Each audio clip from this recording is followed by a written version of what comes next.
Assalamualaikum dan salam hormat. Terus bersama saya Amirah Syasha dalam 15 Min MMTV edisi 6 November 2024. Kita terus ke berita utama. Boleh dikatakan hampir keseluruhan pintu pagar keselamatan di sempadan Malaysia, Thailand, khususnya di Perlis, berada dalam keadaan uzur, berlubang dan rosak, sekaligus dikuatiri memberi ancaman besar kepada keselamatan dan kedaulatan negara. Kebanyakan pagar sempadan di sekitar negeri itu difahamkan sudah berusia lebih 30 tahun dan perlu diganti segera dengan tembok kekal berikutan seringkali dirosakkan oleh sindiket penyeludupan. Bercakap pada utusan Malaysia, Profesor Jabatan Hubungan Antarabangsa, Keselamatan dan Undang-Undang, Universiti Pertahanan Nasional Malaysia UPNM, Profesor Dr. Muhammad Mizan Muhammad Aslam berkata, masalah pagar atau laluan keselamatan uzur bukan sahaja di Perlis, malah dipercayai lebih teruk di Kedah, Perak dan juga Kelantan.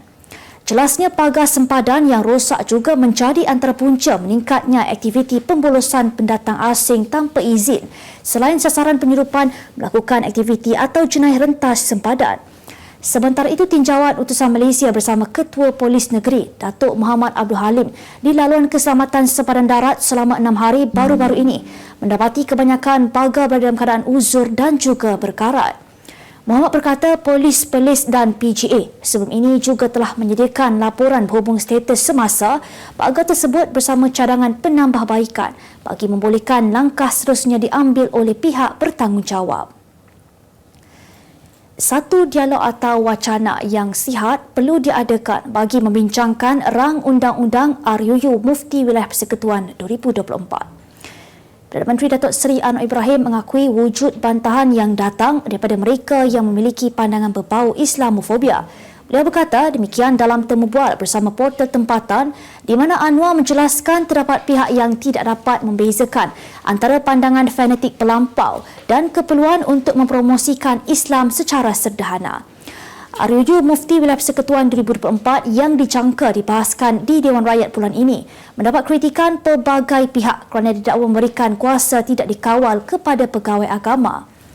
Namun, semua pihak diminta menghormati langkah kerajaan bagi menggubal RUU Mufti Wilayah Persekutuan dalam usaha mengangkat martabat dan kedudukan institusi mufti negara.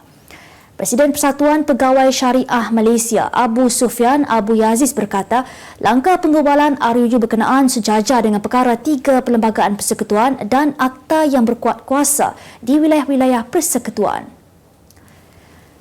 Motif kejadian pegawai Kadet Universiti Pertahanan Nasional Malaysia UPNM adalah bersifat gurauan keterlaluan dan berlaku secara tiba-tiba. Ketua Polis Kuala Lumpur Datuk Rusdi Muhammad Isa berkata, siasatan mendapati tiada unsur dan dendam dan pergaduhan dalam kejadian berkenaan. Menurutnya, kertas siasatan berhubung kejadian itu juga sudah diserahkan kepada Jabatan Peguam Negara AGC dan pihaknya sedang menunggu arahan lanjut. Bagaimanapun, laporan perubatan masih belum diperoleh dan akan digunakan bagi siasatan serta pihak pendakwaan bagi membuat sebarang keputusan awal. Mengulas lanjut, setakat ini masih tiada tangkapan dilakukan kerana tiada keperluan bagi tangkapan dilakukan memandangkan pihaknya telah memperoleh bahan bukti dan keterangan daripada semua yang terlibat. Kemarin, Panglima Angkatan Tentera ATM Jeneral Tan Sri Muhammad Abdul Rahman memaklumkan tidak akan berkompromi dengan mana-mana pihak yang terbabit dengan kejadian berkenaan. Golongan muda yang berhibur di kelab-kelab malam di sekitar Golok, Thailand diingatkan agar lebih berhati-hati kerana bimbang minuman, makanan atau cecair vape mereka dicampur dengan dadah. Ketua Polis Kelantan Datuk Muhammad Yusof Mamat berkata, perkara itu dibimbangi berlaku semasa anak-anak muda dari negara ini berhibur di negara berkenaan pada malam minggu. Menurutnya, perbuatan itu juga mendedahkan anak-anak muda secara langsung dan terjebak terlibat dengan dadah. Muhammad Yusof memberitahu berdasarkan maklumat, ketamin dan erimin 5 merupakan dadah yang boleh merangsang keseronokan dan hayal semasa berhibur. Menurutnya, pengambilan dadah jenis erimin 5 juga boleh menyebabkan anak-anak muda tidak tidur sekaligus boleh memberikan kekuatan untuk berhibur sepanjang malam di sana. Buat pembaca yang meminati cerita seram, anda boleh dapatkan koleksi kisah seram terbitan Utusan Malaysia dan Kusmo dengan harga berpatutan iaitu RM25 senaskah. Untuk pembelian, anda boleh melayari laman web shop.mediamulia.com.my sekarang.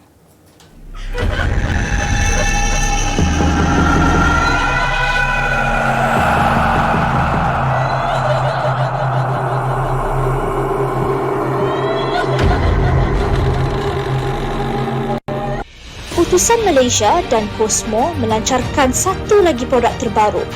Apa yang ada dalam Iklaneka? Ia adalah platform yang tepat dan efektif untuk mengiklan antaranya pelbagai jenis notis, cautan kosong, hartanah, tender, kenderaan, mencari wali atau waris dan pelbagai lagi. Apa yang anda cari? Semuanya ada di sini. 2 dalam 1. Layari iklaneka.utusan.com.my. Kita kembali lagi. Seorang timbalan pengerusi masjid di daerah Kemaman, Terengganu menjadi individu kedua ditahan bagi membantu siasatan selepas disyaki mengemukakan senarai asnah palsu termasuk isterinya bagi mendapat zakat daripada sebuah badan kebajikan sebuah syarikat swasta.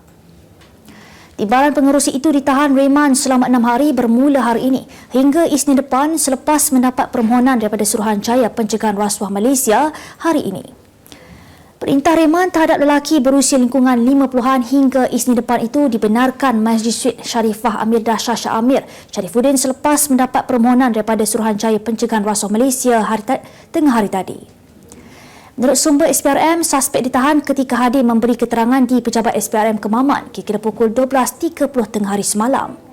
Suspek disyaki mengemukakan senarai nama asnah berstatus miskin yang mengandungi maklumat palsu kepada badan kebajikan syarikat swasta di Kerteh termasuk isterinya bagi tujuan untuk mendapatkan bantuan daripada syarikat berkenaan. Ujarnya lagi, suspek ditahan di lokap Balai Polis Cukai bagi membolehkan siasatan dilakukan mengikut Seksyen 18 Akta SPRM 2009. Semoga saya dikuatkan semangat. Terima kasih Mami dan Bapa. Saya mohon doa untuk kejayaan saya. Itu ucapan anak lelaki kepada pelakon Fatin Afifah, Adam Aish Ryan yang melanjutkan pengajian di sebuah sekolah tahfiz. Fatin yang dilihat tidak dapat menahan sebab ketika menghantar putera sulungnya itu melanjutkan pengajian di sekolah berkenaan. Menerusi hantaran dalam media sosial, pusat tahfiz berkenaan ada melafazkan janji penuh kesungguhan di hadapan ibu bapanya untuk menghafal Al-Quran dalam tempoh setahun. Fatin dan suaminya Alif Awang atau lebih dikenali sebagai Opai dilihat sedaya upaya menahan sebab namun gagal apabila air mata deras mengalir. Sementara itu, Akademi Al-Quran Akmal tempat Adam bakal menimba ilmu telah mengucapkan tahniah kepada pasangan terbabit atas pilihan mereka yang ikhlas membawa anak ke jalan Allah. Simakan menerusi ruangan komen, rata-rata netizen turut terharu dengan mendoakan agar urusan Adam dipermudahkan serta impiannya tercapai. Terus ke berita dunia. Seorang lelaki di Pangkep, wilayah Sulawesi Selatan maut akibat tertikam diri sendiri menggunakan keris ketika membuat persembahan di sebuah majlis perkahwinan. Mangsa yang dikenali sebagai Fajar Umar 18 tahun ketika itu sedang membuat persembahan mengikut adat masyarakat setempat yang dikenali sebagai Manggaru bagi meraihkan rombongan pengantin lelaki. Ketika memegang keris yang dikenali sebagai badik, mangsa secara tidak langsung tertusuk senjata itu di dada kirinya membuatkan dia rebah. Dia kemudiannya pingsan sebelum orang ramai cuba membantunya. Pegawai daerah Labakang yang dikenali sebagai Bahri berkata, mangsa mengalami luka pada dada kiri dan sempat dibawa ke hospital untuk menerima lawatan lanjut. Bagaimanapun, dia disahkan meninggal dunia tidak lama kemudian. Calon Parti Republikan Donald Trump menang sekali lagi pilihan raya Presiden Amerika Syarikat apabila berjaya memperoleh 270 undi elektoral, lapor portal berita The Hill sebentar tadi. Beliau memenangi 270 undi elektoral sekaligus melayakkannya menjadi Presiden Amerika Syarikat untuk kali kedua selepas menjawat jawatan itu pada 2017 hingga Januari 2021. Ketika Trump memenangi jumlah undi elektoral itu, pencabar utamanya Kamala Harris daripada Parti Demokrat terpaksa berpuas hati dengan memperoleh 230 undi elektoral. Sementara itu, kemenangan Trump telah dijangka apabila jauh meninggalkan Harris pada peringkat awal apabila media AS mengunjurkan kemenangan Trump di 20 negeri sebelum ini. Trump memperoleh kemenangan besar di Texas dan Ohio serta sebilangan negeri lain yang cenderung menyokong Parti Republikan. Kupas kini pengetahuan anda tentang isu ekonomi dan pasaran. Merangkumi sektor hartanah, perniagaan, keuangan, komoditi, IKS, halal niaga dan dunia korporat. Sentiasa ikuti perkembangan ekonomi semasa di dalam dan luar negara. Semua informasi terkini hanya di hujung jari. Dapatkan edisi ringgit setiap Isnin hanya di Akhbar Utusan Malaysia.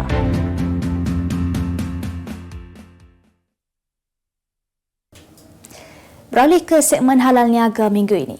Perusahaan aiskrim Bumi Putra yang tampil dengan jenama Pops Lab menawarkan aiskrim buatan sendiri yang sihat dengan jumlah kandungan gula minimum berbanding jenama lain.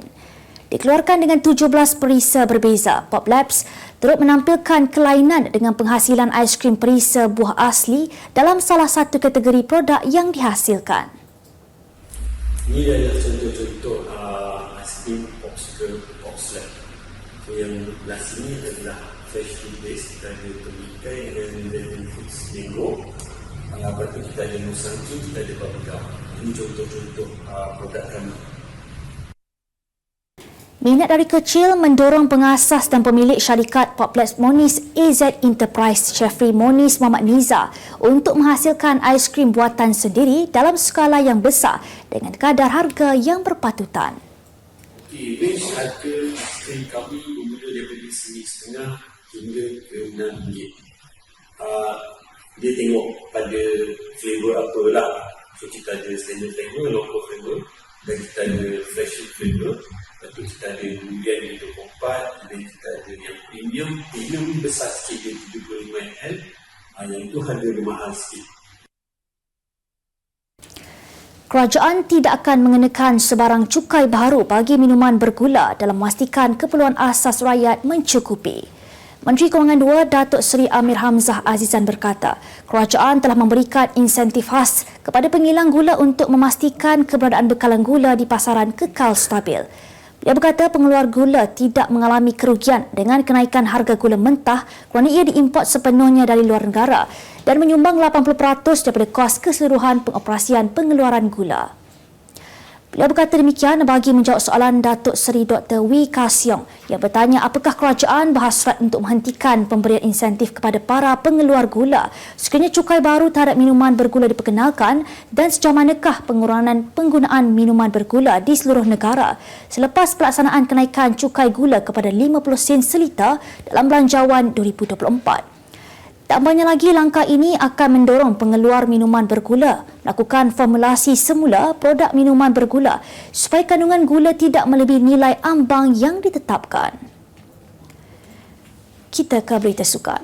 Ruben Amorim boleh dianggap sudah lulus ujian pertama sebelum memulakan tugas sebagai pengurus Manchester United selepas mengemudi Sporting Lisbon menewaskan Manchester City 4-1 dalam saingan Liga Juara-Juara Eropah UCL awal pagi tadi. Pada perlawanan berlangsung di Stadium Jose Alvalade itu, penyerang Sporting Victor Lloris telah mengganas apabila meledak hat-trick dan satu gol lagi menerusi Maximiliano Araujo manakala jaringan tunggal City dijaringkan oleh Phil Foden. Kemenangan itu pastinya menjadi hadiah paling bermakna buat Amorim, manakala ia merupakan aksi terakhir beliau bersama Sporting di laman sendiri sebelum berkunjung ke Braga bagi saingan Liga Primera Portugal hujung minggu ini. Keputusan itu bukan sahaja menjadi hadiah terbaik buat penyokong-penyokong Sporting, malah ia turut diraikan peminat-peminat United yang sudah tidak sabar menyambut kehadirannya di Old Trafford minggu hadapan. Sebaik perlawanan semalam tamat, Amorim diberikan penghormatan cukup besar apabila pemain serta pegawai Sporting menjulang beliau sebagai tanda terima kasih atas bakti yang ditaburkan selama ini. Persatuan Bola Sepak Malaysia FAM perlu memberikan perhatian kepada pemilihan jurulatih untuk skuad pembangunan bagi memastikan bakat muda dapat menimba ilmu berkualiti demi masa depan bola sepak negara. Bekas jurulatih skuad kebangsaan Wan Jamak Wan Hassan berkata, pemilihan jurulatih untuk pemain pembangunan tidak boleh dipandang mudah kerana ia memberikan kesan kepada corak permainan yang akan dibawa ke peringkat seterusnya. Menurutnya lagi, jika dilihat negara-negara Eropah, jurulatih skuad muda mereka terdiri daripada bekas pemain yang mempunyai pengalaman dan ia penting dalam membentuk pemain muda kerana pengalaman itu memberikan dorongan kepada pemain untuk bersaing dan menimba ilmu bagi mencapai tahap yang lebih tinggi. Mengulas lanjut, Wan Jamak berpendapat pembangunan akar umbi di Malaysia agak terhad untuk dikembangkan kerana kekurangan pilihan pemain muda berbakat yang hanya bergantung kepada program pembangunan bola sepak nasional dan Akademi Mokhtar Dahari semata-mata. Dalam pada itu, Wan Jamak berkata program pembangunan sewajarnya bermula pada usia 10 hingga 12 tahun untuk mengasah bakat pemain menjadi betul-betul berkualiti sebelum ia dibawa ke peringkat seterusnya. Sebagai penutup 15 Minit MMTV hari ini, saksikan laporan cuaca esok Khamis 7 November 2024. Jangan lupa dapatkan akhbar utusan Malaysia dan Kosmo untuk berita-berita terkini dan menyeluruh. Sekian sahaja daripada saya, Amirah Syasha. Assalamualaikum dan jumpa lagi.